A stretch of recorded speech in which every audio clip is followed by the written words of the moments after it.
Bom, olá a todos. O nosso grupo vai falar sobre os mecanismos de biotransformação e eliminação dos fármacos, da disciplina de Biologia Molecular e Farmacologia. Agora o João vai começar falando do efeito de primeira passagem da biodisponibilidade. Então, eu vou começar falando sobre os efeitos da primeira passagem de um fármaco. Então, o metabolismo de primeira passagem é um fenômeno do metabolismo dos fármacos, no qual a concentração do fármaco é significativamente reduzida e inativada pelo fígado antes de atingir a circulação sistêmica. O fármaco administrado pela via oral é primeiramente absorvido pelo trato gastrointestinal, tendo sua absorção limitada pelas características limitantes de absorção, como o tamanho da partícula, velocidade de dissolução, área de superfície, polimorfismo do fármaco, formação de sais, permeabilidade lipofílica, pKa e pH. O fármaco passa para o fígado pela veia porta, onde poderá ocorrer o metabolismo e excreção biliar, antes mesmo que o fármaco ganhe a circulação sistêmica. Desse modo, uma fração de dose administrada e absorvida de fármaco será inativada ou desviada no intestino e no fígado antes que chegue à circulação e seja distribuído. Então, na parte de biodisponibilidade, se refere à extensão e à velocidade em que a porção ativa, ou seja, o fármaco ou o metabólito, adentra a circulação sistêmica, alcançando assim o local que ele terá ação. Então, os fármacos administrados por via intravenosa possuem biodisponibilidade de 1 ou 100%, pois são administrados diretamente pela circulação sanguínea. Fármacos administrados por outras vias possuem fator de biodisponibilidade menor que 1, e depende das características de limites de absorção que já foram citadas. A biodisponibilidade de um fármaco é predominantemente determinada pelas propriedades da forma de dosagem, que dependem em parte da sua forma e fabricação. Diferenças na biodisponibilidade entre formulações de um determinado fármaco podem ter significado clínico. Assim, é essencial saber se as formulações medicamentosas são equivalentes. Então, agora eu vou passar para a Marcela, que vai falar um pouco sobre as reações de fase 1 e fase 2. Primeiramente, boa noite a todos. Meu nome é Marcela do Fino Rabelo e vou explicar essas reações. Bom, primeiro é importante destacar que as biotransformações são um conjunto de reações enzimáticas que buscam inativar e transformar fármacos e outros compostos estranhos, chamados como xenobióticos, em metabólitos de polaridade crescente, para facilitar sua excreção. O metabolismo dos fármacos é classificado em dois tipos: as reações de funcionalização da fase 1 e reações de biossíntese da fase 2. As reações de redução, oxidação e hidrólise caracterizam a fase 1 e buscam introduzir ou expor um grupo funcional do fármaco original, aumentando um pouco sua hidrossolubilidade e resultando, na maioria das vezes, na perda da atividade farmacológica. Porém, esse metabolismo pode converter compostos inativos, conhecidos como profármacos, em metabólitos biologicamente ativos.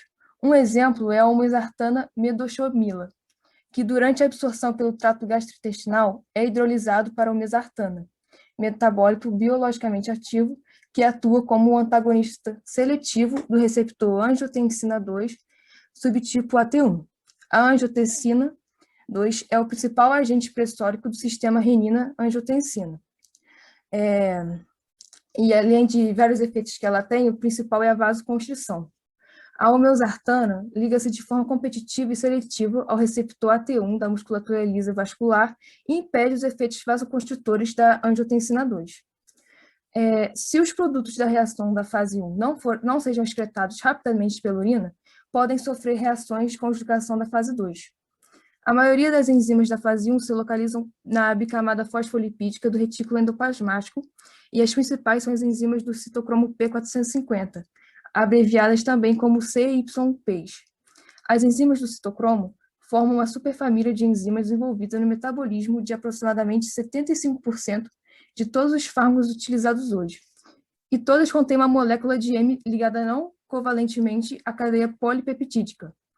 O M contém um átomo de ferro em uma estrutura de carboidrato e funciona como uma unidade de ligação do oxigênio aos locais ativos da enzima. A reação prossegue quando a substância liga-se ao citocromo oxidado para formar um complexo, que depois é reduzido em 2 etapas sequenciais de oxirredução. Na primeira etapa, um elétron doado reduz o complexo citocromo P450 fármaco, e na segunda, outro elétron reduz o oxigênio molecular para formar um complexo oxigênio-citocromo P450 fármaco ativado. À medida que o complexo torna-se mais ativo graças ao rearranjo, o átomo de oxigênio reativo é transferido para o fármaco, resultando na formação de um produto oxidado geralmente inativo e mais polar na reciclagem do citocromo oxidado no processo. Essas enzimas consomem oxigênio e recebem elétrons doados da flavoproteína NADPH citocromo P450 óxido redutase para realizar essas reações. Porém, muitos substratos levam ao consumo desproporcional de oxigênio, o que leva à produção de superóxidos, que são uma espécie reativa de oxigênio que pode levar a estresse oxidativo. Esses superóxidos podem ser convertidos em água pela dismutase de superóxido. As enzimas do citocromo também participam da produção de ácidos biliares a partir do colesterol.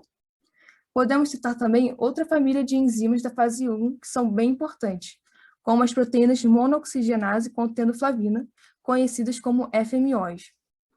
São também muito expressas no retículo endoplasmático dos hepatócitos, o que aumenta muito o contato com compostos hidrofóbicos. São análogas às monooxigenases da classe do citocromo P450 e necessitam de NADPH, FAD e oxigênio para catalisar as reações. Essas enzimas oxidam uma ampla gama de substratos, em particular heteroátomos, como aminas, sulfetos e sulfosfitos.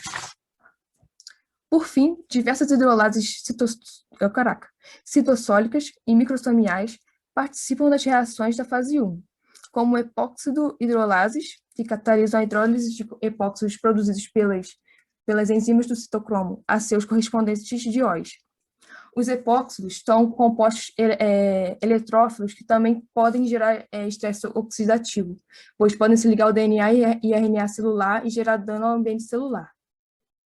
Outras hidrolases de maior importância é a superfamília das carboxilesterases, que hidrolisam compostos que contêm amido e éster, além da detoxificação ou ativação biológica de vários fármacos, carcinógenos e tóxicos ambientais. Podemos dar como exemplo a ativação do profármaco irinotecana em SN38, metabólico ativo de utilização quimioterápica. Ainda podemos citar outras enzimas da fase 1, como a álcool-desidrogenase, que oxida os alcoóis a derivados aldeídicos, e a monoamina oxidase, responsável pela oxidação tanto de compostos endógenos e exógenos que contêm amina. As reações de conjugação da fase 2 resultam na formação de uma ligação covalente entre um grupo funcional do composto original ou metabólitos da fase 1 a metabólitos endogênicos, como ácido glicurônico, sulfato, acetato, aminoácidos e glutationa. São reações catalisadas por enzimas de transferência e envolvem com frequência intermediários de alta energia. Essas enzimas encontram-se majoritariamente no citosol e uma pequena parte no retículo endoplasmático, como as UTB, glicuronosiltransferases, desculpa se eu falar errado, conhecidas como UGT. Geralmente, o resultado final são conjugados altamente hidrossolúveis e inativos, excretados rapidamente pela urina e bile. Um exemplo de exceção à regra é a morfina, pois o seu metabolismo gera um conjugado ativo 10 a 20 vezes mais potente, chamado morfina 6-glicuronídeo.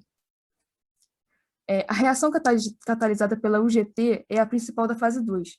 Essas enzimas catalisam a transferência do ácido glicurônico do co-substrato UDP ácido glicurônico para um substrato formando glicuronídeos, metabólitos de maior hidrossolubilidade e com fácil excreção. Podemos dar outros exemplos de enzimas da fase 2, como as sulfotransferases, que são citosólicas e conjugam um sulfato a um co-substrato para os grupos hidroxiloamina dos compostos aromáticos e alifáticos, as glutationa S-transferases, que conjugam a glutationa a eletrófilos reativos, que protegem o ambiente celular contra danos, e as N-acetiltransferases citosólicas, que conjugam xenobióticos que contêm uma amina aromática ou um grupo hidrazina. Por fim, as metiltransferases metilam diversos fenobióticos. É importante ressaltar que as reações de conjugação não constituem a última etapa da biotransformação em alguns casos, porque a conjugação desses componentes altamente polares ocorre no interior da célula. Logo, eles precisam atravessar as membranas celulares por transporte ativo para serem excretados. Além disso, alguns produtos de conjugação podem sofrer metabolismo adicional. Agora, eu vou passar a voz para o João Vitor Souza para falar sobre os principais aspectos da biotransformação. Diversos órgãos têm a capacidade de metabolizar em certo grau os fármacos, por meio de reações enzimáticas. Assim, fígados, rins, trato gastrointestinal, pulmões, pele e outros órgãos contribuem para o metabolismo de fármacos sistêmicos. Embora o fígado seja quantitativamente o órgão mais importante no metabolismo dos fármacos, todos os tecidos do corpo são capazes de metabolizá-los em certo grau. O trato gastrointestinal merece menção especial, visto que, à semelhança do fígado, pode contribuir para o efeito de primeira passagem mediante o metabolismo dos fármacos administrados por via oral antes que alcance a circulação sistêmica. Fármacos hidrossolúveis e pequenos possuem uma grande fração eliminada de forma alterada, por depuração principalmente renal, como exemplo do baclofeno, eliminado majoritariamente pelos rins em forma inalterada, e cerca de 15% do fármaco são metabolizados pelo fígado antes de sua excreção na bile. Por esse motivo, possuem meia-vida plasmática curta, de aproximadamente de 3 a 4 horas. O principal metabólito tóxico do paracetamol, o N-acetil-P-benzoquinonaimina, é produzido no sistema enzimático do citocromo hepático P450 e é hepatóxico, necessitando ser desintoxicado pela glutationa depositada no fígado. A superdosagem desse fármaco pode gerar complicações hepáticas graves, como a insuficiência hepática aguda. A intoxicação por paracetamol está entre as principais causas de falência hepática no mundo. Alguns fatores que alteram a biotransformação. A farmacogenômica. Determinadas populações exibem diferenças farmacogenéticas como polimorfismos ou mutações em uma ou mais enzimas do metabolismo de fármacos, modificando a velocidade de algumas dessas reações e eliminando outras por completo. Um importante exemplo clínico da variabilidade farmacogenética envolve a enzima plasmática colinesterase. 1 em cada 2.000 caucasianos é portador de uma alteração genética nessa enzima, que metaboliza um relaxante muscular, a succinocolina. Outros fatores que são como a idade, sexo, dieta e ambiente de doenças. O metabolismo desses fármacos também pode diferir em muitos indivíduos, nessas diferenças de idade e sexo. Muitas reações de biotransformação são mais lentas tanto de crianças de pouca idade quanto de indivíduos idosos. Ao nascerem, os recém-nascidos são capazes de efetuar muitas das reações oxidativas, mas não todas elas. No indivíduo idoso, observa-se diminuição geral de sua capacidade metabólica. Alguns aspectos genéticos de raça ou etnia afetam o metabolismo de fármacos. Por exemplo, a P450 dos D6 é funcionalmente inativa em 8% dos caucasianos, porém apenas 1% dos asiáticos. Há algumas evidências de diferenças no metabolismo de fármacos em ambos os sexos, embora mecanismos envolvidos não estejam bem elucidados e os dados obtidos de animais de laboratório não sejam particularmente esclarecedores. Ocasionalmente tem sido relatada diminuição na oxidação de etanol, estrógenos, benzodiazepínicos e salicilatos das mulheres em comparação aos homens, a qual pode estar relacionada com os níveis de hormônios androgênicos. Tanto a dieta quanto o ambiente podem alterar o metabolismo dos fármacos ao induzir ou inibir as enzimas do sistema P450. Os derivados de psoraleno e os flavonoides encontrados nesse suco inibem tanto a P450-3A4 quanto a MDR1 no intestino delgado. A inibição da enzima diminui significativamente o metabolismo de primeira passagem de fármacos co-administrados, que também são metabolizados por essa enzima, enquanto a inibição do MDR1 aumenta de modo substancial a absorção de fármacos co-administrados que são substratos para efluxo por essa enzima. Outro exemplo é a indução das enzimas P450, mediada por receptor de hidrocarboneto arílico, ocasionada por hidrocarbonetos aromáticos policíclicos presentes na fumaça do cigarro. Muitos estados mórbidos podem afetar a velocidade e a extensão do metabolismo de fármacos no corpo. Como o fígado constitui o principal local de biotransformação, várias doenças hepáticas comprometem significativamente o metabolismo dos fármacos, como hepatite, cirrose, câncer, entre outras doenças. Os fármacos potencialmente afetam a biodisponibilidade oral ligada às proteínas plasmáticas, metabolismo hepático e excreção renal dos fármacos co-administrados. A administração de certos compostos pode induzir as enzimas P450 ou inibi-las. Os exemplos serão discutidos no tópico que eu vou falar a seguir. A inibição e a indução das enzimas do citocromo P450. O principal meio de aumento da expressão das enzimas P450 é o aumento da transcrição por ligação de xenobióticos a receptores nucleares dos hepatócitos. Como exemplo, a carbamazepina, um antiepilético que não apenas induz 3 a 4 do P450, como também é metabolizada por essa enzima. Logo, a carbamazepina acelera seu próprio metabolismo por meio da indução de 3 a 4 do P450.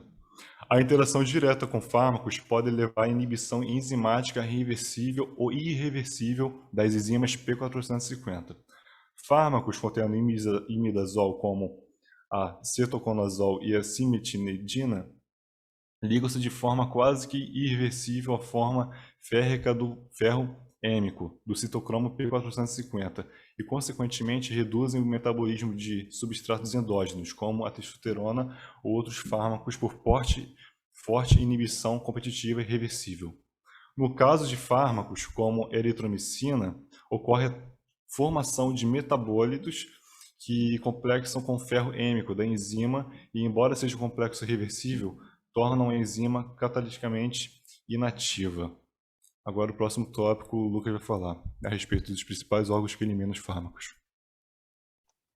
Boa noite, meu nome é Lucas e eu vou falar sobre os órgãos principais que eliminam os fármacos. A eliminação de um fármaco corresponde a um processo relacionado à fase farmacocinética. Uma vez dentro do nosso organismo, todos os medicamentos deverão ser eliminados em algum momento, compreendendo a etapa de excreção. A excreção pode ser definida como a passagem do fármaco da circulação sanguínea para o meio externo, sendo então removidos do nosso organismo. De forma geral, as 3 principais vias de eliminação são biotransformação hepática, eliminação biliar e eliminação urinária. É muito importante ressaltar que características físico-químicas, como a solubilidade e pH de um fármaco, interferem diretamente em seu comportamento no organismo. A partir disso, um fármaco com característica lipossolúvel tende a sofrer melhor absorção, enquanto que os hidrossolúveis são mais facilmente excretados. Em resumo, substâncias hidrofílicas são facilmente eliminadas pelos rins e praticamente não requerem metabolização. Já as substâncias lipofílicas não são suficientemente eliminadas até que sejam metabolizadas em compostos mais polares. Vários órgãos podem estar envolvidos nesse processo de eliminação, sendo conhecidos como órgãos ou vias de excreção, e que incluem os rins, pulmões, glândulas lacrimais e salivares e o tubo digestivo, a partir das fezes e secreção biliar. Os medicamentos ainda podem ser eliminados através do suor e leite materno, em menores quantidades, sendo que a principal via de excreção de fármacos é a via renal. O rim é o órgão mais importante para a excreção dos fármacos e seus metabólitos. As substâncias excretadas nas fezes são predominantemente fármacos não absorvidos depois da ingestão oral ou metabólitos excretados na bile ou secretados diretamente no trato intestinal e que não foram reabsorvidos. A excreção dos fármacos no leite materno é importante não apenas em razão das quantidades eliminadas, mas também porque os fármacos excretados produzem efeitos farmacológicos indesejáveis no lactente amamentado. A excreção pulmonar é necessária principalmente para a eliminação dos gases e vapores anestésicos, e pela via biliar normalmente são excretados fármacos de alto peso molecular, os muito polares e aqueles que são ativamente englobados em micelas de sais biliares, colesterol e fosfolipídios. E agora a Lilian vai comentar sobre os mecanismos de eliminação renal e biliar. Bom, agora falando dos mecanismos de eliminação renal, a gente precisa saber que ele ocorre em 3 processos. O primeiro é a filtração glomerular, que ocorre no glomérulo, e cerca de 20% do fármaco vai ser filtrado nele. O segundo processo vai ser a secreção tubular ativa, que ocorre no túbulo proximal, e vai ser onde os 80% restantes vão ser filtrados. Então, ela é considerada a fase mais efetiva da eliminação renal. E ela pode ser mediada por carreadores de 2 tipos, o OAT e o OCT. O OAT carrega os ácidos fracos ionizados e ele pode agir contra o gradiente eletroquímico. Já o OCT ele vai carregar as bases fracas polares e vai ocorrer a favor do gradiente. Nessas 2 etapas, apenas o fármaco livre vai ser filtrado. Então, a fração ligada a proteínas plasmáticas vai permanecer no sangue. Agora, falando da parte da reabsorção tubular passiva, que é a última etapa, ela vai ocorrer no túbulo distal e ela reabsorve os fármacos que saíram do plasma nas etapas anteriores. É importante a gente falar que as formas não ionizadas dos fármacos vão ser reabsorvidas e as ionizadas vão ser apenas apenas se houver um transportador específico para essa substância, como é o caso das vitaminas B e C, que são as hidrossolúveis, e a glicose. Dessa forma, o pKa e o pH vão ser muito importantes para determinar quanto do fármaco é reabsorvido e quanto é eliminado. Isso vai ocorrer porque eles vão indicar um grau de ionização da substância em um meio, que no caso da urina, o pH vai variar entre 4,5 e 8. Nesse contexto, se os 2 valores forem iguais, né, o pKa e o pH, metade do fármaco vai ser ionizada e metade não vai ser ionizada. Mas se um fármaco tem um pKa menor que 7 e a urina tem um pH maior que 7, uma fração maior será ionizada e vice-versa, ocorre se inverter os valores também. Tanto o fármaco quanto o meio, se eles tiverem o mesmo caráter, o fármaco vai ser mais ionizado se tiver o pKa mais distante de 7 e vai ser menos ionizado se tiver o Ka mais próximo de 7. Essa característica também é conhecida como sequestro iônico, uma vez que os íons de caráter oposto ao da urina vão ficar aprisionados nela sem conseguirem ser absorvidos. Apesar disso parecer meio desvantajoso, pode ajudar no tratamento de intoxicações por fármacos, por alterar o pH da urina e assim o eliminar mais rapidamente. Um exemplo disso é a intoxicação por ácido acetil salicílico, que vai ser eliminado mais rapidamente se a gente administrar bicarbonato de sódio, que vai ser responsável por alcalinizar a urina. Agora, falando da eliminação biliar, ela vai ocorrer por secreção, por transporte ativo de fármacos ou seus metabólitos pelos hepatócitos. Então, ela vai compor a bile. O tipo de transporte vai ser ativo, nesse contexto, porque ele elimina as substâncias contra o seu gradiente de concentração. E como isso depende de um transportador, o excesso dos fármacos pode saturar esse transportador e também pode haver competição com pelo transportador com outras substâncias semelhantes. E como esses metabólitos vão compor a bile, eles são secretados no intestino durante a digestão. E quando a gente considera que o intestino é o principal local de absorção das substâncias no trato gastrointestinal, esses fármacos que foram eliminados, eles podem ser reabsorvidos, num processo que é chamado de circulação enterohepática. E ela pode prolongar a permanência da substância no organismo e, consequentemente, os seus efeitos. Então, ela tem uma possível vantagem, que é o aumento do intervalo entre as doses. Então, é mais confortável para o paciente e é mais fácil dele aderir ao tratamento. Devido a ela, essa reciclagem enterohepática, só vai ocorrer a eliminação dos fármacos quando o ciclo é incompleto, então isso é uma desvantagem para o processo eliminatório. Mas é possível inibir esse ciclo quando a gente administra substâncias que vão se ligar no fármaco que está presente no trato gastrointestinal. Para finalizar essa parte, vale lembrar que os principais fármacos que são eliminados dessa forma são os de maior peso molecular, como o Lucas falou, que são os acima de 300 gramas por mol. Um exemplo disso é a digoxina, que tem um peso de 780 gramas por mol aproximadamente. E agora a Vitória vai falar da parte do clearance de fármacos.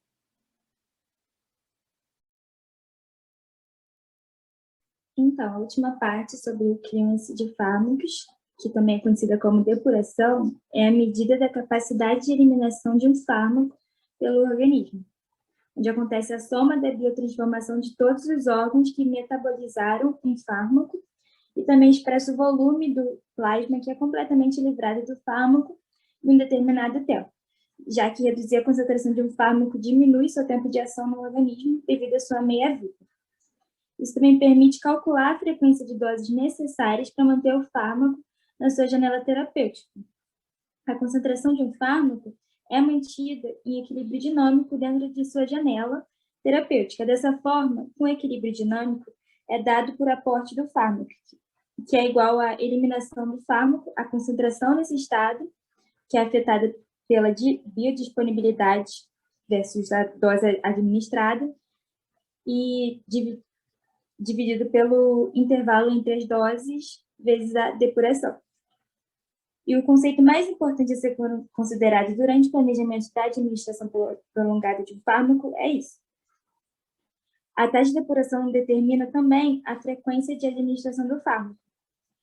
E é importante também dizer que a farmocinética clínica, ela tenta fornecer uma boa relação entre dose e efeito, além de um quadro em que a concentração plasmática do fármaco seja benéfica para o paciente.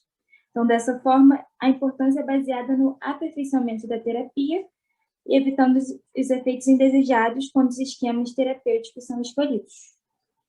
E é isso o nosso trabalho.